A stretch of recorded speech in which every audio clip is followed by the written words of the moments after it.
അടുത്തത് പുതിയ പുതിയ വിഭവങ്ങൾ ഉണ്ടാക്കുന്നതും ടേസ്റ്റ് ചെയ്യുന്നതും ഒക്കെ ഇഷ്ടമുള്ള ഒരു കാര്യമാണ്. അങ്ങനെ ഒരു പുതിയ വിഭവം നമ്മളെ പരിചയപ്പെടുത്താനായിട്ട് വരികയാണ് ഷാരോൺ വിനു വർഗീസ് ആൻഡ് എക്സ ജേസ.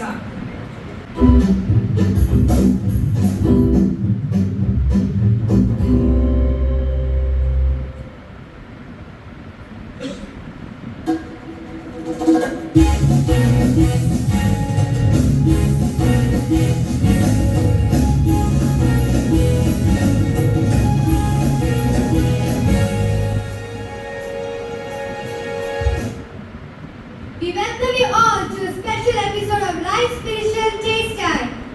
ഇതൊരു യാത്രയാണ്. പുതിയ ദേശങ്ങളിലൂടെ, പുതിയ സഭകളിലൂടെ, പുതിയ ആത്മിക ആഹാരം തേടി, പുതിയ രുചികൾ തേടി ഞങ്ങൾ നടത്തുന്ന യാത്ര. ഞങ്ങളുടെ ഈ യാത്രയിൽ ഞങ്ങൾ പല ദേശങ്ങളിൽ കൂടി, പല സഭകളിൽ കൂടി കടന്നു പോകുവാൻ ഇടയായി. ചില സഭകളിലും ചില ദേശങ്ങളിലും കൂടി കടന്നു പോയപ്പോൾ ചില ആത്മിക ആഹാരം ഞങ്ങളുടെ ആത്മിക ദാഹത്തെ ശമിപ്പിച്ചപ്പോൾ ചിലത് ഞങ്ങൾക്ക് ദഹനിക്കുകയുണ്ടാക്കി. ഇത് ഞങ്ങളുടെ യാത്രയിൽ ഞങ്ങൾ എത്തി നിൽക്കുന്നത് church of God in India വെള്ളക്കുതിരയിലാണ്.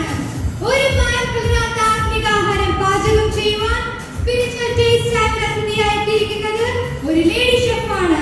നമുക്ക് നമ്മുടെ ഷെഫിനെ ഇൻവൈറ്റ് ചെയ്യാം. Chef Mariyakutty from Italy.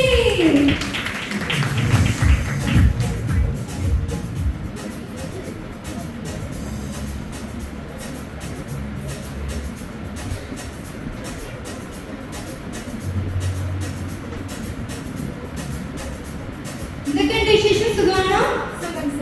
ഇന്ന് നമ്മുടെ പ്രേക്ഷകർക്കായിട്ട് എന്ത് റെസിപ്പിയാണ് ഉണ്ടാക്കി കൊടുക്കുന്നത്? ഞാൻ ഇന്ന് പ്രേക്ഷകർക്ക് ഉണ്ടാക്കാൻ പോകുന്ന റെസിപ്പി എന്ന് പറയുന്നത് മണ്ണ ഫ്രൂട്ട് പുഡിംഗ് ആണ്. ഈ പുഡിങ്ങിന്റെ റെസിപ്പി മിക്സ് എന്ന് പറയുമ്പോൾ എല്ലാ കടകളിലും നമുക്ക് ഈസി ആയിട്ട് കിട്ടും. പക്ഷെ അതൊന്നും നിങ്ങൾ വാങ്ങിച്ച് അബദ്ധം കാണിക്കരുത്. അതുപോലെ തന്നെ ഇത് നമുക്ക് കൊച്ചു കുട്ടികൾ മുതൽ മുതിർന്ന ആൾക്കാർ കഴിക്കാൻ പറ്റുന്ന നല്ലൊരു റെസിപ്പിയാണ്. ഓക്കെ, അപ്പോൾ എന്തൊക്കെയാണ് ഈ റെസിപ്പിക്ക് വേണ്ട ഇൻഗ്രീഡിയൻസ്? ഇതിന് വേണ്ട ഇൻഗ്രീഡിയൻസ് പറയുന്നത് വെറൈറ്റി ഓഫ് ഫ്രൂട്ട്സ് ആണ്. ഓക്കെ, വെറൈറ്റി ഓഫ് ഫ്രൂട്ട്സ് എന്ന് പറയുമ്പോൾ ആപ്പിൾ, മാംഗോ, കിവി ഒക്കെ അല്ലേ? അതല്ല, അങ്ങനത്തെ ഫ്രൂട്ട്സ് അല്ല ഇതിന് വേണ്ടത്. ഈ ഫ്രൂട്ട്സ് നമുക്ക് ഗലാറ്റിൻ സ്റ്റോറിൽ മാത്രമേ കിട്ടത്തുള്ളൂ. അപ്പോൾ ഈ ഗലാറ്റിൻ സ്റ്റോർ ഇവിടെ ലുലുവിലാണോ? അല്ല, ഇതൊരു സ്പെഷ്യൽ സ്റ്റോറാണ്. ഈ സ്റ്റോറിന്റെ 5ാമത്തെ ഫ്ലോറിൽ 22ാമത്തെ റാങ്കിലാണ് ഈ ഫ്രൂട്ട്സ് നമുക്ക് അവൈലബിൾ ആയിട്ടുള്ളത്. അപ്പോൾ എന്തൊക്കെയാണ് variety of fruits? Okay, variety of fruits എന്നോട് ഞാൻ പറഞ്ഞുതരാം. സ്നേഹം, സന്തോഷം, സമാധാനം, ദീർഘക്ഷമ, ദയ, പരോപകാരം, വിശ്വസത, സൗമ്യത എന്നിവ ഈ 9 ഫ്രൂട്ട്സ് ആണ് നമുക്ക് നമ്മുടെ മെയിൻ ഇൻഗ്രീഡിയൻസ് എന്ന് പറയുന്നത്. ഓക്കെ, അപ്പോൾ എല്ലാവരും ശ്രദ്ധിക്കുക. ഈ 9 ടൈപ്സ് ഓഫ് ഫ്രൂട്ട്സ് ആണ് നമ്മുടെ മെയിൻ ഇൻഗ്രീഡിയൻസ്. നമുക്ക് എന്താണ് വേണ്ടത്? ഇനി നമുക്ക് ആവശ്യമായിട്ടുള്ളത് പാലാണ്. പാലൊക്കെ മിൽമ പോലെ അല്ലല്ല, ഇത് പത്രോസ് അച്ചാറിന്റെ കടയിൽ മാത്രം കിട്ടുന്ന സ്പെഷ്യൽ വെറൈറ്റി പാലാണ്. ഞങ്ങളുടെ നാട്ടിൽ അച്ചാറുണ്ടല്ലോ, അച്ചാറിന്റെ കടയിൽ എല്ലാ പാലും കിട്ടുമല്ലോ. ഇല്ല, ഈ പാൽ പത്രോസ് അച്ചാറിന്റെ കടയിൽ മാത്രമേ കിട്ടത്തുള്ളൂ. പത്രോസ് അച്ചാറിന്റെ കടയിൽ 2ാമത്തെ ഫ്ലോറിൽ 2ാമത്തെ റാങ്കിലാണ് ഈ പാൽ നമുക്ക് അവൈലബിൾ ആയിട്ടുള്ളത്. ഓക്കെ, അപ്പോൾ നമ്മുടെ സെക്കൻഡ് ഇൻഗ്രീഡിയന്റ് എന്ന് പറയുന്നത് വചനം എന്ന മായമില്ലാത്ത പാലാണ്. ഓക്കെ, ഇനി നമുക്ക് അടുത്തതായിട്ട് എന്താണ് വേണ്ടത്? ഇനി ആവശ്യമായിട്ടുള്ളത് തേനാണ്. ഓക്കെ, തേൻ എന്ന് പറയുമ്പോൾ ഡബറാണ്. അല്ല, ഈ തേന് സങ്കീർത്തനം സ്റ്റോറിലാണ് അവൈലബിൾ ആയിട്ടുള്ളത്. ഈ തേൻ എന്ന് പറയുമ്പോൾ തേനിനും തേൻ കട്ടേക്കാളും മാധുര്യമേറിയ സ്പെഷ്യൽ ടൈപ്പ് മണിയാണ്. ഓക്കെ, അപ്പോൾ ഈ തേനൊക്കെ എവിടുന്ന കിട്ടുക? ഞാൻ പറഞ്ഞല്ലോ സങ്കീർത്തനം സ്റ്റോറിൽ അവൈലബിൾ ആയിട്ടുള്ളത്. സങ്കീർത്തനം സ്റ്റോറിൽ 19ാമത്തെ ഗേറ്റിൽ 10ാമത്തെ റാങ്കിലാണ് ഈ തേൻ നമുക്ക് അവൈലബിൾ ആയിട്ടുള്ളത്. ഓക്കെ, പിന്നെ എന്തൊക്കെയാണ് വേണ്ടത്? പിന്നെ നമുക്ക് മെയിൻ ആയിട്ട് വേണ്ടതെന്ന് പറയുമ്പോൾ പ്രാർത്ഥനയും ഉപവാസവുമാണ്. ഈ പ്രാർത്ഥന എന്ന് പറയുന്നത് വളരെ ഇമ്പോർട്ടൻ്റ് ആണ്, അതുപോലെ തന്നെ ഭയങ്കര പോസിറ്റീവാണ്. ഈ പ്രാർത്ഥനയും ഉപവാസവും നമ്മൾ ആഡ് ചെയ്താൽ നമ്മുടെ റെസിപ്പിയുടെ ടേസ്റ്റ് നല്ല രീതിയിൽ കൂടും. ഓക്കെ, അപ്പോൾ ഞാനൊരു കാര്യം ചോദിക്കട്ടെ. ഒരുപാട് ടൈപ്സ് ഓഫ് പ്രാർത്ഥന ഉണ്ട്. നമ്മൾ ബൈബിൾ നോക്കുകയാണെങ്കിൽ പഴയ നിയമത്തിൽ ദാനിയേൽ പ്രാർത്ഥിച്ചപ്പോൾ കിടിവാതിൽ തുറന്ന് നേരെ സ്വർഗത്തേക്ക് നോക്കി പ്രാർത്ഥിച്ചു. പക്ഷെ നമ്മുടെ ഇപ്പോഴത്തെ തലമുറ വെച്ച് നോക്കുകയാണെങ്കിൽ അവർ കിടിവാതിൽ തുറന്ന് നേരെ ഫേസ്ബുക്ക്, വാട്സപ്പ് ഇങ്ങനത്തെ സംഭവത്തിലേക്കാണ് പോകുന്നത്. അപ്പോൾ ഇങ്ങനത്തെ ഇൻഗ്രീഡിയൻ്റ് ആണ് നമുക്ക് വേണ്ടത്? ഇല്ല, ഇവിടെ നമ്മൾ സൂക്ഷിക്കണം. ഇപ്പം പറഞ്ഞ ഒരു ഇൻഗ്രീഡിയൻസും നമ്മൾ ആഡ് ചെയ്യുന്നത്. ഈ പ്രാർത്ഥനയുടെ കൂടെ വിശുദ്ധി എന്ന ഇൻഗ്രീഡിയൻറ്റ് മാത്രമേ നമ്മൾ ആഡ് ചെയ്യാൻ പാടുള്ളൂ. ഓക്കെ, അപ്പോൾ നമ്മുടെ പ്രേക്ഷകർ ശ്രദ്ധിക്കുക. പ്രാർത്ഥന എന്ന് പറയുന്നത് സ്വർഗത്തിലേക്ക് നോക്കുന്ന ഒരു പ്രാർത്ഥനയാണ് നമുക്കിവിടെ ആവശ്യം. ഓക്കെ, അപ്പോൾ നമ്മുടെ ഇൻഗ്രീഡിയൻസ് എല്ലാം ഇവിടെ സെറ്റായി നമുക്കിനി നമ്മുടെ മണ്ണ ഫ്രൂട്ട് പുഡിംഗ് സ്റ്റാർട്ട് ആക്കാം. ഓക്കെ, എല്ലാം സെറ്റായി കഴിഞ്ഞു. നമ്മൾ ഇത്രയും നേരം വെയിറ്റ് ചെയ്തിരുന്ന ഒരു പ്രോസസ്സിലേക്കാണ് നമ്മൾ ഇനി പോകുന്നത്. ഇതിന്റെ പ്രിപ്പറേഷൻ അപ്പോൾ എങ്ങനെയാണ് പ്രിപ്പയർ ചെയ്യുന്നത്?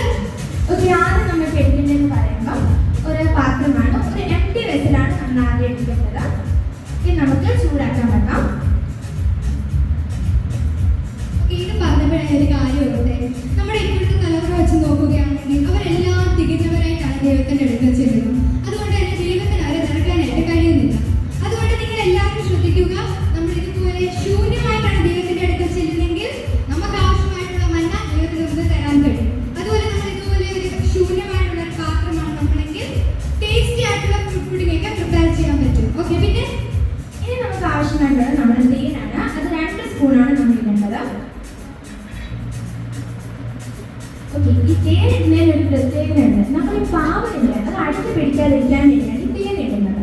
ഓക്കെ, ഇനി നമുക്ക് ആവശ്യമായിട്ടുള്ളത് പാലാണ്. ഓക്കെ, ഈ പാലിടുമ്പോൾ ഒരു കാര്യം പ്രത്യേകം ശ്രദ്ധിക്കണം, ഇത് തിളച്ചു തൂങ്ങാൻ പാടില്ല. അതുകൊണ്ട് തന്നെ നമ്മൾ ലോ ഫ്ലെയിമിൽ വെച്ചാണ് ഇത് ചൂടാക്കേണ്ടത്. ഇത് നമ്മൾ ശരിക്കും ശ്രദ്ധിക്കേണ്ട ഒരു കാര്യമാണ്. ബിക്കോസ് നമ്മൾ എന്താ പറയുക, തീ കെട്ടുപോയ അവസ്ഥയിലായി പോകും. നമ്മൾ പലരും ചർച്ചിൽ പോകുമ്പോൾ അല്ലെങ്കിൽ ഫാസ്റ്റിംഗ് പ്രയറിന് പോകുമ്പോൾ അല്ലെങ്കിൽ കൺവെൻഷന് പോകുമ്പോൾ എല്ലാവരും ആളി വെക്കുന്ന തീയായിട്ടായിരിക്കും കാണപ്പെടുന്നത്. പക്ഷെ നമ്മൾ പുറത്ത് പോകുമ്പോൾ ഈ അവസ്ഥ ആയിരിക്കത്തില്ല, കെട്ട തീയുടെ അവസ്ഥ ആയിരിക്കും എല്ലാവരും കാണപ്പെടുന്നത്. ഓക്കെ, നമ്മുടെ ഇൻഗ്രീഡിയൻസ് ഇപ്പോൾ ഓൾമോസ്റ്റ് സെറ്റ് ആയിട്ടുണ്ട്. ഇനി നമുക്ക് നമ്മുടെ മെയിൻ ഇൻഗ്രീഡിയൻ്റ് ആയ വെറൈറ്റി ഓഫ് ഫ്രൂട്ട്സ് ആണ് നമ്മൾ ആഡ് ചെയ്യുന്നത്. സ്നേഹം, സന്തോഷം, സമാധാനമൊക്കെ ഉണ്ട്. ആ ഫ്രൂട്ട്സ് തന്നെയാണ് ഇടുന്നത്. ഇപ്പം ഞാൻ കുറേ ഫ്രൂട്ട്സ് പറഞ്ഞത് അതൊക്കെ ഗുണങ്ങൾ നിങ്ങൾക്ക് അറിയില്ലായിരുന്നു, ഞാൻ അതൊന്ന് പറഞ്ഞത്. ഇപ്പം ഈ സ്നേഹം ഇടുന്നത് പറഞ്ഞത് നമ്മൾ നല്ല സ്നേഹം ഭയങ്കര കുറവാണെന്ന് വെച്ചോ, അപ്പോൾ നമുക്ക് കുറച്ചുകൂടെ നമുക്ക് ഈ സ്നേഹം ആഡ് ചെയ്ത് കൊടുക്കാം. അല്ലെങ്കിൽ ഇപ്പം നമ്മൾ ഭയങ്കര ദേഷ്യമാണെന്ന് വെച്ചോ, അപ്പോൾ നമുക്ക് ഈ രണ്ട് ഫ്രൂട്ട് പറഞ്ഞ സൗന്ദര്യമാണ്, അതൊരു 2-3 എണ്ണം ഇട്ട് കൊടുക്കാം. അല്ലെങ്കിൽ ഇപ്പം നമ്മൾ എന്താണ് കുറവുള്ളത്, ലൈക്ക് സ്നേഹം, സന്തോഷം, സമാധാനം, എന്താണ് നമ്മൾ കുറവുള്ളത് അതനുസരിച്ച് നമുക്ക് കുറച്ചുകൂടെ ആഡ് ചെയ്ത് കൊടുക്കാൻ പറ്റും. അപ്പൊ എന്റെ കേസിൽ എനിക്ക് സൗമ്യത കുറച്ച് കുറവ്, അപ്പൊ അത് വേണം ആഡ് ചെയ്യാനല്ലേ. വളരെ നന്നായിരിക്കും. ഓക്കെ, ഇപ്പൊ നമ്മൾ ഓരോ ഫ്രൂട്ട്സ് ആഡ് ചെയ്യുമ്പോൾ ഒരു കാര്യം കൂടെ പ്രത്യേകം ശ്രദ്ധിക്കണം. നമ്മൾ ഈ ഫ്രൂട്ട്സ് ആഡ് ചെയ്യുമ്പോൾ അതിനൊപ്പം പ്രാർത്ഥനയും ഉപവാസവും പ്രത്യേകം നമ്മൾ ആഡ് ചെയ്തുകൊണ്ടേയിരിക്കണം. ഓക്കെ, ഇപ്പൊ നമുക്ക് നമ്മുടെ ഇതൊന്ന് നല്ല രീതിയിൽ മിക്സ് ചെയ്യാം. നമ്മുടെ കുഞ്ഞുങ്ങളൊക്കെ നോക്കിയിരിക്കുക, നല്ല മണം വരുന്നുണ്ട്. ഓക്കെ, നമ്മളിപ്പോൾ നല്ല മിക്സ് ആക്കുന്നുണ്ട്. പിന്നെ ഞാൻ ഒരു കാര്യത്തിൽ ഉറപ്പ് പറയാം, ഈ റെസിപ്പി ഒരു വട്ടമെങ്കിലും രുചി ചേർന്നെടുത്ത് ഇതിൻ്റെ രുചി ഇട്ട് മാറാൻ തോന്നില്ല, കാരണം അത്രയ്ക്ക് ടേസ്റ്റ് ആണ്. അത് ഞാൻ 100% ഗ്യാരണ്ടി തരാം.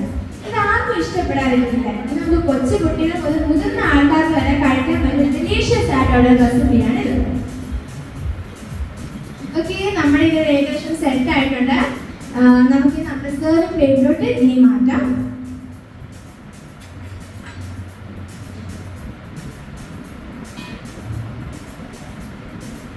കണ്ടിട്ട് ഭയങ്കര ടേസ്റ്റിയാണ്. ഞാൻ ഇത് ടേസ്റ്റ് ചെയ്തിട്ട് ഇതിന്റെ അഭിപ്രായം പറയാം.